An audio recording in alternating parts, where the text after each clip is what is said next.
Le Grand Matin Sud Radio, 7h-9h, Jean-Jacques Bourdin. 8h23. Bruno Retailleau, on en parle ? Bruno Retailleau ou Donald Trump ? Ou comme vous voulez.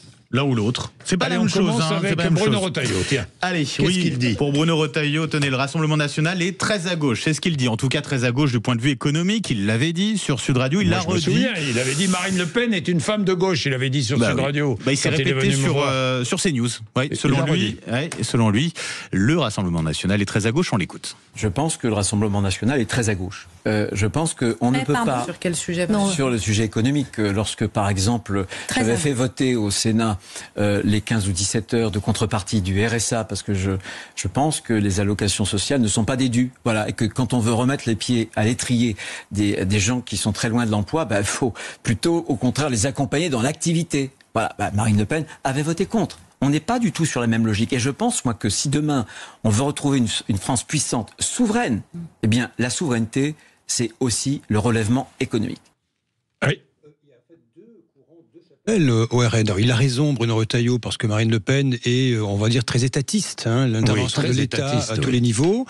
Elle dit souvent, d'ailleurs, effectivement, je ne suis pas de droite, mais et pour cause. D'ailleurs, beaucoup de fonctionnaires votent pour elle. Oui, y compris sur la retraite. Elle a des positions assez proches de la gauche. En revanche, son successeur supposé ou déclaré, parce que ça y est, la passation est en train de se faire discrètement. Lui, ce que vous savez, ça Jordan Bardella, lui, est un libéral pur. Il le dit d'ailleurs. Ils sont différents là-dessus.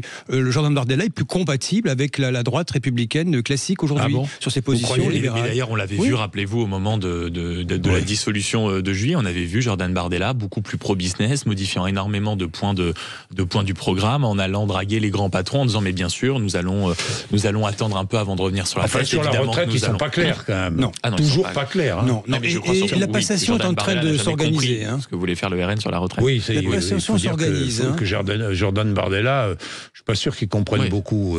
En tout cas, mais d'un point de vue économique, je pense que tout le monde pouvait s'accorder sur le fait qu'il y avait quelques lacunes. Marine Le Pen, en interne, commence à imaginer une succession possible parce qu'elle est plus assurée d'être sauvée des eaux avec l'appel. Donc, il y a beaucoup de discussions au sein du RN là-dessus. La succession s'organise discrètement. Et Donald Trump ? Qu'est-ce qui lui arrive encore ? Donald Trump, il reparle des journalistes. Il parle beaucoup avec les journalistes et il a une manière bien à lui de les nommer. Écoutez bien, c'était sur Air Force One dans l'avion présidentiel. Donald Trump qui répondait. Il était quoi avec son avion 747 qui était présent à son bord. Il fait des allers-retours avec son 747. Bah oui, alors de temps en temps, c'est pour aller au golf. De temps en temps, il devrait installer un parcours de golf dans le Air Force One. Un mini-golf. Je ne donnais pas non plus d'idées que cela, si vous voulez. Oui. Alors, revenons à Donald Trump qui était donc avec les journalistes à bord de Air Force One et qui a présenté sa petite fille, Kay Madison Trump, qu'il a invité à le rejoindre pour la présenter à la presse. Salut Kay, viens ici, dit-il. Tu connais les fake news ? Voilà, c'est eux, dit-il en pointant du doigt les journalistes. Salut tout le monde, répond-elle du haut de ses 17 ans. Comment allez-vous ? Voilà, c'est ce qu'elle dit. Effectivement, un peu gênée avant de repartir. Oui, elle est plus polie. Ils disent ce qu'ils pensent, donc c'est ce qu'ils pensent. Voilà. Je rappelle tout le système est contre lui, forcément. Oui, il a fait campagne avec son propre réseau social contre les médias officiels, qui étaient à ses yeux les complices du Parti démocrate concurrent. J'ai vu qu'il veut supprimer la fréquence d'NBC. Vous n'avez pas vu ça ? Non. Il veut supprimer la fréquence d'NBC. Non, mais ça me rappelle certaines choses en France.